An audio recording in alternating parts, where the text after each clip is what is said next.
Hello ladies, welcome to my channel, or welcome back if you've been here before.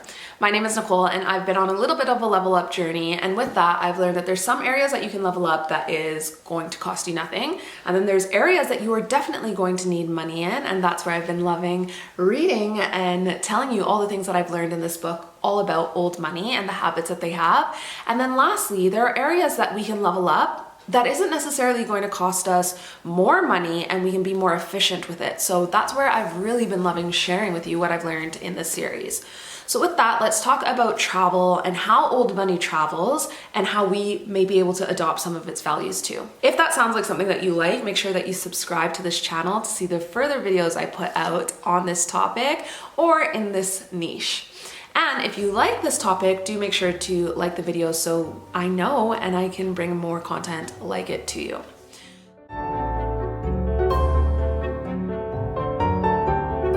So with that, it goes without saying that we need money to travel. But if you aren't old money and you don't have all the expense at your disposal, you are going to have to plan in advance for this, so you can do it in the most cost-effective manner. If you plan in advance, you could most likely travel to almost any place on your budget.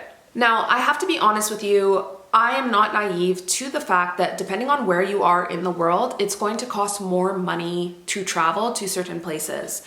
Now, in Canada, I'm Canadian, if you don't know, and I've moved to the UK, and it is cheaper for me to fly from London to Canada than it is for me to fly within Canada, most places. And so I'm not naive to that. But with saying that, that is one of the biggest reasons of why I was drawn to move to the UK.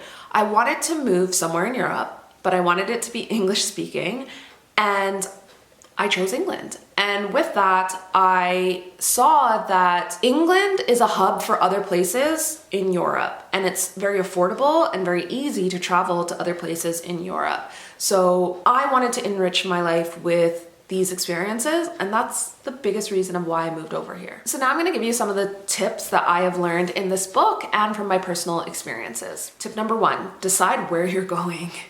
That's sometimes the hardest part. Tip number 2, consider your relaxation level that you want for this trip. Tip number 3, evaluate the level of physical stimulation that you may be wanting for this trip. And then tip number 4, evaluate and measure the amount of emotional nourishment that you are going to receive from this trip. I feel like when you take all of those things into consideration, it makes a very well-rounded trip. Maybe you're really outdoorsy and you love hiking your entire trip.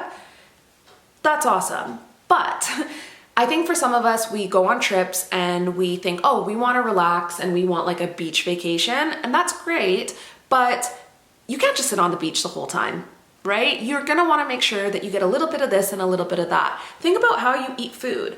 Often, if we're having a meal, we might have a little bit of salad, we might have a little bit of a protein, we might have a little bit of a starch, right? Or a carb. A vacation needs to be the same way, or should be the same way if you're wanting to get the most out of it. So one of the channels I've been loving on YouTube recently is called American Viscountess, and she's actually a Viscountess. She married into the British aristocracy. And in one of the videos I've watched of her recently, she's mentioned how when her and her family travel, they will go out for a meal during the day, but then they hire a private chef to come in. And you might hear that and think, oh wow, that's bougie, that's fancy, that's nice. But you know what she said? She was like, it's more financially economical for her to bring in a chef to cook in the evening than go out for another meal. And think about this. I just said she's a part of the British aristocracy. They have money, but you're hearing how old money families think. They're still trying to be economical about their money when it doesn't seem like money is a concern to them. And so that's something that I'll be looking at adopting when my husband and I travel next time. Maybe we will spend a little bit more on the Airbnb that we get, but what we spend a little bit more on the Airbnb and then bringing in a private chef, if it's economical to do so, I think what a way to give a really unique experience, a leveled up experience, but still get to explore the culture and the restaurants of a place. My husband and I are also a couple that when we go traveling, we can barely ever stay up late. And what we find ends up happening is we'll go out, we'll enjoy a lunch out, but then maybe we get back to our hotel or our Airbnb and maybe it's like 6, 7 o'clock. Well, by the time we get ready and get headed back out, we just can't be bothered. And so again, what a great way to bring the food to us and still get to enjoy the culture and the cuisine of a place. Old money enjoys the experience of travel. Yes, travel requires time and money, but its benefits are numerous and enduring and well worth the planning and expense. Travel broadens perspective. It shatters preconceived notions. Mark Twain said it best when he wrote, "Travel is fatal to the prejudice, bigotry, and narrow-mindedness." Many people look at the advertised prices of airfares and hotels and immediately conclude that it is financially impossible for them to travel on a regular basis. Nonsense. The money most people spend on cable television in a year could purchase a round-trip airline ticket from New York to London. Old money sees many administrative assistants carrying $500 purses that money could have bought a week at a bed and breakfast in Rome. Many men drive cars that require payments equal to 1/4 of their monthly salaries, and they've never traveled abroad. It's a matter of what your priorities are.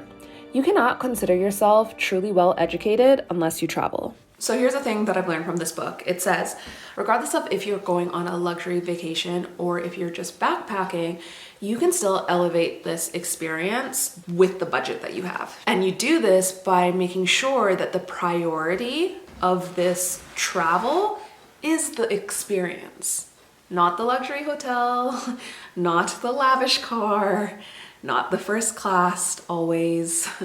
If you're trying to elevate the experience that you have, you might be at a budget Airbnb, but how can you elevate that? You might not be in first class, but you're on a plane and you're traveling. How can you elevate that? I imagine if you find yourself watching this channel, you are on a bit of a level up journey as well, and you're not staying at the most luxury 5-star, all of these places. Not saying that that shouldn't be within reach, but I want to be honest with you with where I'm at. That's not where I'm traveling to, but I know that I can still choose more elevated experiences if I take some of these things that we've just spoken about into consideration and as a priority. Once you've decided on a destination or an activity, be honest with yourself again. Do I care if I travel first class? Must I stay in a luxury hotel? How inexpensively can I travel and still enjoy myself?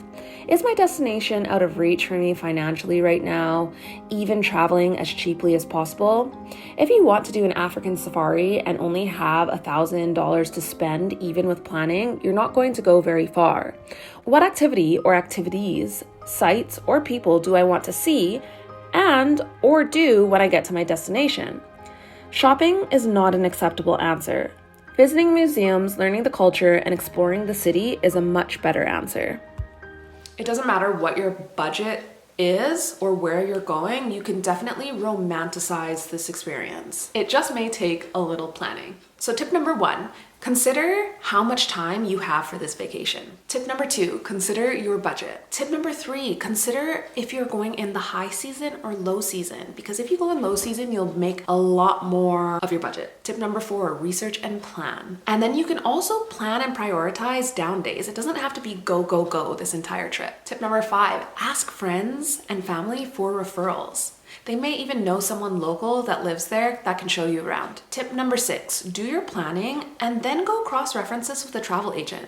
They may know about hidden gems that you don't. Tip number 7, with everything that you've just thought about, this is when you take into consideration the place that you want to stay, because maybe your budget will go into this. Maybe the activities that you're choosing will go into this. Maybe the people that you have connected with have a area that they've recommended you to. So that's where I've been definitely faulting in, is that I've often been picking my place first and then not taking into consideration all the activities that I may or may not want to do. Anyways, my friends, that is it for this video, and that is the end for this series. I am considering making this like a permanent place on my channel. If you would be interested in this being something that we talk about quite regularly, let me know in the comments. And I've got a giveaway.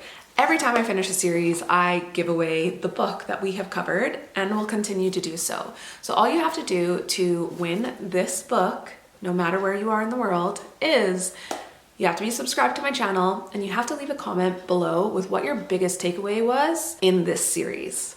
Thank you so much for watching. I hope you've enjoyed this series, and I hope you're excited for the next one. The trailer will be coming very soon.